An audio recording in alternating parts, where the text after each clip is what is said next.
চাকরি থেকে ফেরার সময় পর্ণাকে গাড়ি চাপা দিয়ে মারার চেষ্টা করলো ঈশা। বিস্তারিত জানতে সঙ্গে থাকুন, চ্যানেলটিকে সাবস্ক্রাইব করে রাখুন। ঈশা প্রথম থেকেই পর্ণার প্রতি প্রচণ্ড হিংসা, আর প্রথমে তো সৃজনকে নিয়ে, তারপরে একটার পর একটা কাণ্ড করে কিন্তু ঈশা বুঝিয়ে দিয়েছে যে পর্ণার প্রতি তার কতটা হিংসা। সবসময় ঈশা পর্ণার থেকে জিততে চায়। ঠিক এই কারণে কিন্তু ঈশা একটার পর একটা কাণ্ড ঘটিয়ে পর্ণাকে হারাবার চেষ্টা করেই যাচ্ছে।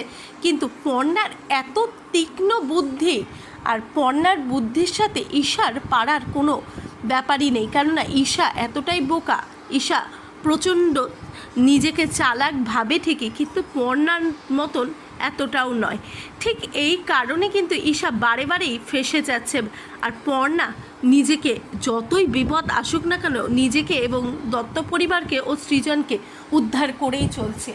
এইদিকে ঈশার এতটাই প্রতিহিংসা পরায়ণ হয়ে ওঠে যে সে যে কোনোভাবেই হোক না কেন পর্ণার থেকে সে বদলা নিতে চায়।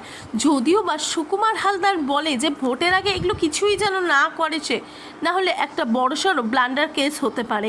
কিন্তু কার কথা কে শোনে?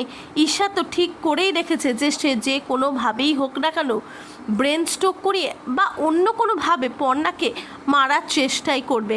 ঠিক এই কারণে পর্ণা যখন চাকরি থেকে ফিরে আসছিল বাড়ি, তখন কিন্তু ঈশা পর্ণাকে দেখতে পাবে রাস্তায়।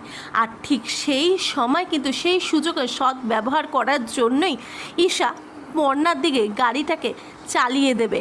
আর তখনই কিন্তু পর্ণার ধাক্কা লেগে পর্ণা মাটিতে পড়ে যাবে। তাহলে এরপরে কি পর্ণার জ্ঞান ফিরে আসছে? তোমরা কি চাও যে পর্ণার জ্ঞানটা ফিরে আসুক? অবশেষে সকলের সামনে আসল সত্যিটা পর্ণা বলে দিক যে তার এই অবস্থার জন্য কে দায়ী। হ্যাঁ, এমনটা হতে চলেছে। তাহলে আপনাদের মতামত প্লিজ আপনারা কমেন্ট বক্সে কমেন্ট করে জানান। আর আমরাও চাই যেন পর্ণা তাড়াতাড়ি স্মৃতিটা ফিরে আসে। আর এই চ্যানেলটিকে সাবস্ক্রাইব করে রাখুন।